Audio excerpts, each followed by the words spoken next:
Hey everyone, welcome back to Poplar Preparedness, the only show out there where you get to watch your host's hair freeze in real time. It is cold out here, but this is a subscriber update. Reports coming from you guys from around the country. We're going to be covering topics very briefly, things like the coming chicken shortage, coming egg shortage, and some of the other issues we have going on out there. Let's get right into the reports.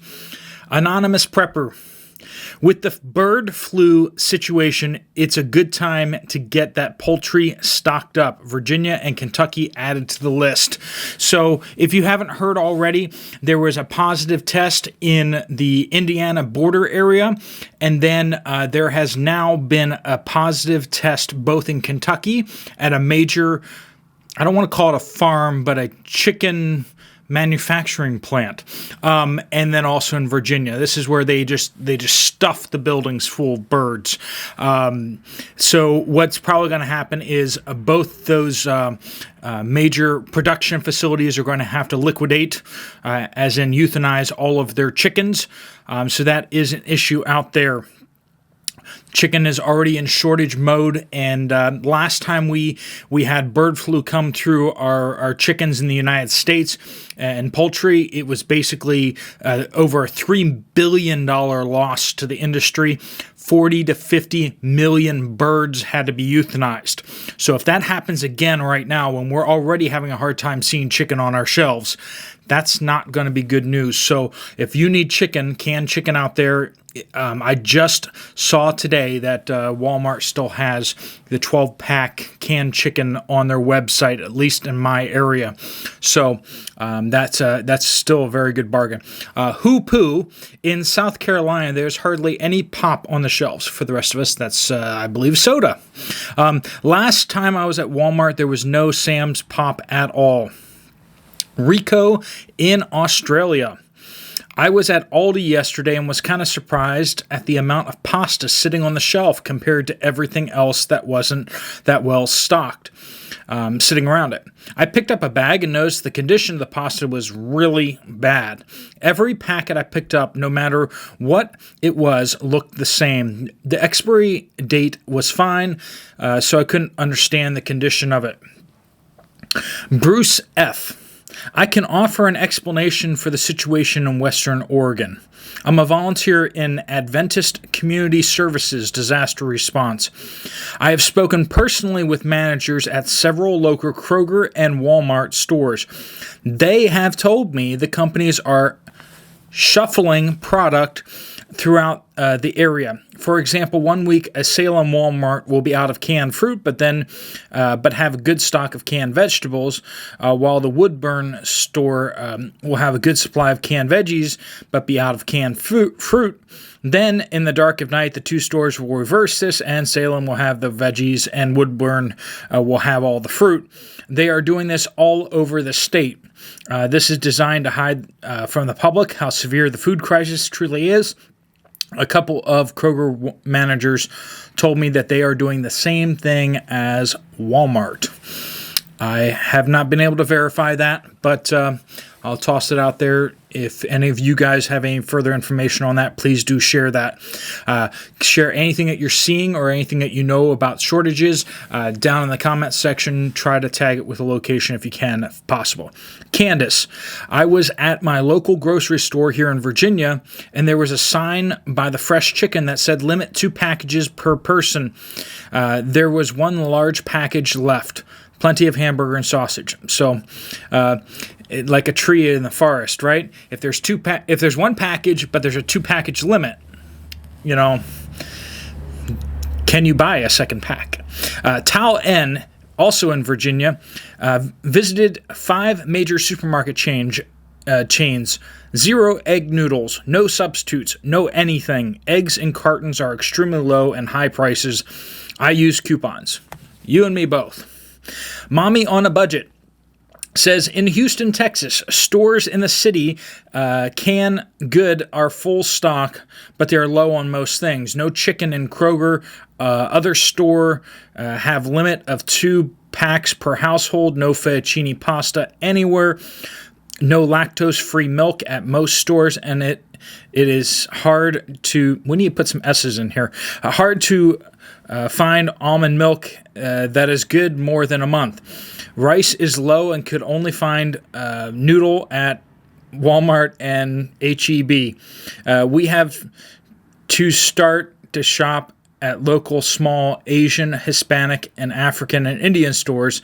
We find that they stock consistently on things and have no limit. Pamela W. Hinsdale, New Hampshire, Walmart out of pasta and dry beans. Lewis L. Wally World in Forest Park, Illinois. There's practically no milk.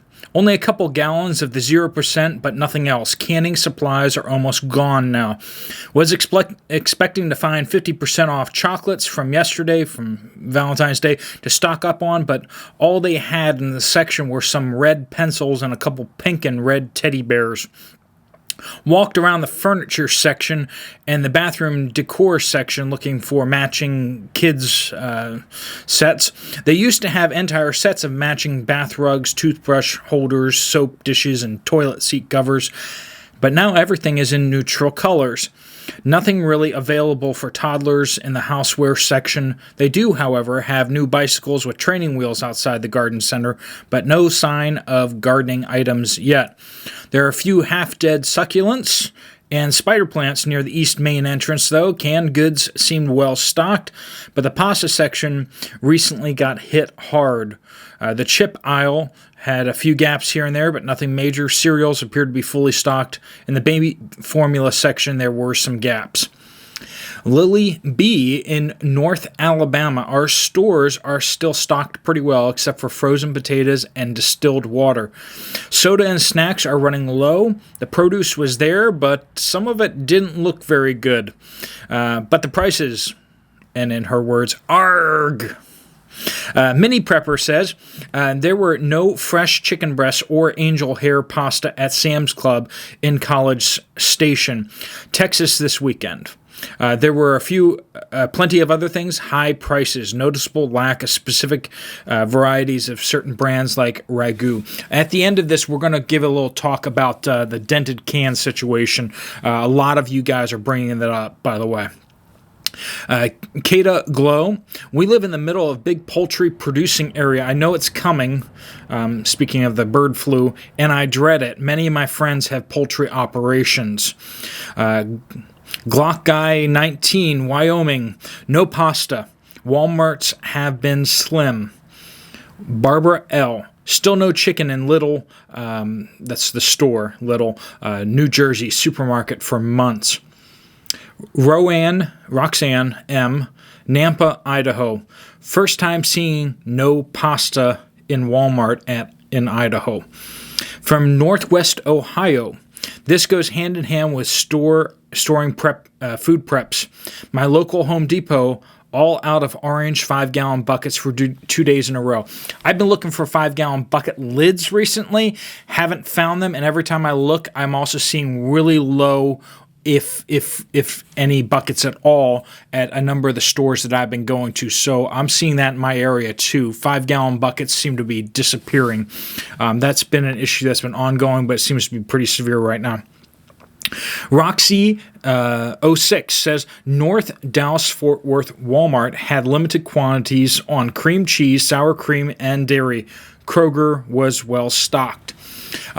Let's talk about those canned goods real fast. We're seeing a lot of dented cans out there. How it used to work was that stores would find these dented cans and they'd throw them away. Both the distribution centers and the stores are now not throwing them away because they know that there's shortages. So they are just not throwing these things away. And that's concerning. Now, modern day materials, as Main Prepper kind of shared with us, I think that's his name.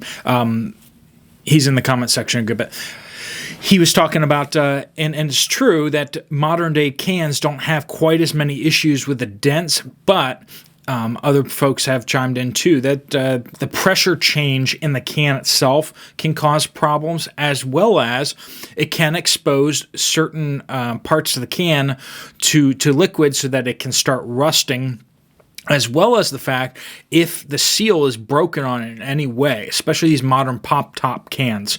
You got to watch the pop-top cans because those cans absolutely can be destroyed by a dent. But if it's an old-school can, those cans they can be exposed to rust more, and also it can give an indication that something is actually going on inside the can. So try to stay away from the cans that are dented unless you get a good bargain on them, and just be expecting some of the cans to be bad, and make sure you check all your cans. When you start popping open cans that are past their best by date, please do always take a sniff and make sure that that smells all right before you dump it in whatever you're cooking. Make sure that you can actually smell things before you do that. So dented cans out there are indications that the stores are changing their policies at the distribution warehouses, as well as at the stores. They're not throwing out goods. They're also doing the same thing, it appears, with produce, where they're putting produce on the shelf that they a year ago would have just thrown out, but now they're putting it on the shelf and selling it to you. So take that for what it's worth. Please do be aware of the coming chicken and egg shortage. If we have a massive outbreak here, we're going to start seeing chicken and eggs disappearing even faster than they are currently. And so make sure you have what you need and stock up. You can get powdered dehydrated eggs in a can. That is possible. So if you need that kind of a thing, look into that. God bless you all. Have a great week, and I'll see you again here tomorrow at Poplar Preparedness.